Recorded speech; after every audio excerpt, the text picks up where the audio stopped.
I want to bring in Washington Post associate editor and MSNBC host Jonathan Capehart and MSNBC political analyst and columnist Charlie Sykes. Jonathan, I'll start with you because he was asked very pointedly about what's happened since J.D. Vance and he started amplifying these untruths, that there have been bomb threats. School kids feel threatened. And he said, the real threat is at our borders. Tell us what's going on here. Chris, I've been watching Donald Trump's press conference since before we were doing this segment, before you jumped to it at the Q&A portion. I have to tell you, listening to him, and particularly that answer, the one word that comes to mind is reprehensible. A former president of the United States is basically poo-pooing the concerns of the elected officials in the affected city, in Springfield, Ohio. The Republican governor of the state debunked this, and yet he's still talking about it and throws it back to the border. And then what he says in addition to that is that this is why I will lead the largest mass deportation in the history of the country. Now, for someone who has tried to put some distance between himself and Project 2025, one of the reasons we know about Project 2025 is because that was the one big detail pulled from it as a big red flag and an alarm months ago. It is sitting right there in Project 2025, and he espouses it. He runs on it. This language that he uses, and it's the first time I've heard him use the word nest when talking about immigrants. They're coming from nests, and they're coming to this country. He is dehumanizing and devaluing migrants as part of the prelude for this mass deportation. I mean, it is unconscionable, Chris, that he is saying these things and that the Republican Party is not pushing back. This language that's being used. I am thankful that the reporters there are asking him these questions so that he can show America, show the American people what it is he wants to do. And what is most frightening of all is that just about a half of the country is buying what he's selling.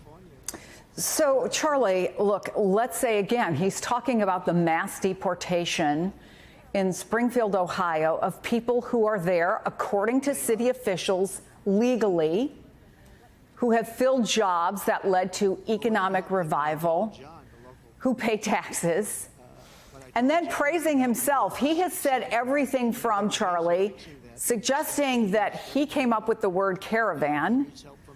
Just like last night, he asked people at his rally if they had ever heard the word invasion before. All the way to suggesting earlier, again before the Q&A, that he had solved the immigration problem in 2016. Your reaction to what we're hearing, Charlie? Well, I agree with Jonathan. The word reprehensible is not too strong, but also there's a warning here. When you listen to the demagoguery and the racism that he's doubling down on. Look, the story out of Springfield is based on an internet lie that has been amplified by J.D. Vance and Donald Trump.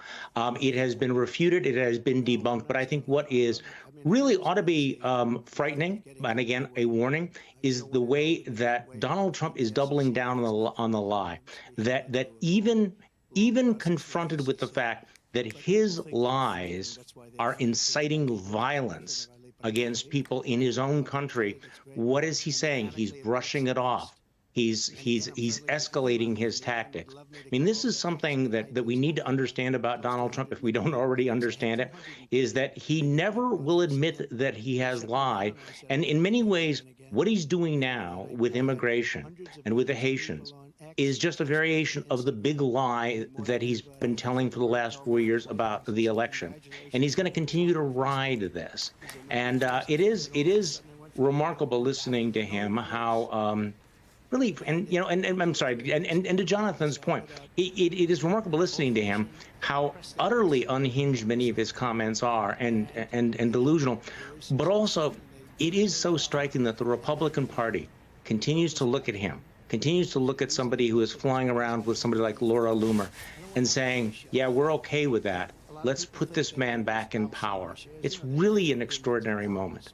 I think, Jonathan, we have to talk just very briefly about him being questioned about Laura Loomer and acting as though he didn't know why. He was being asked why she was on his campaign plane, why she was with him for 9/11 remembrances, someone who has suggested that 9/11 did not happen. We should also say Laura Loomer has launched racist attacks against Kamala Harris.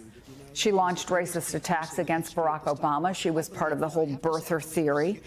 He calls her, Jonathan, a free spirit who has spoken positively. Her free-spiritedness has included her saying things like, mass murders didn't happen. They were staged. That the 17 people, I guess, who were killed at the Marjory Stoneman Douglas shooting in Parkland actually didn't die. It didn't happen. The 17 other people who were injured didn't.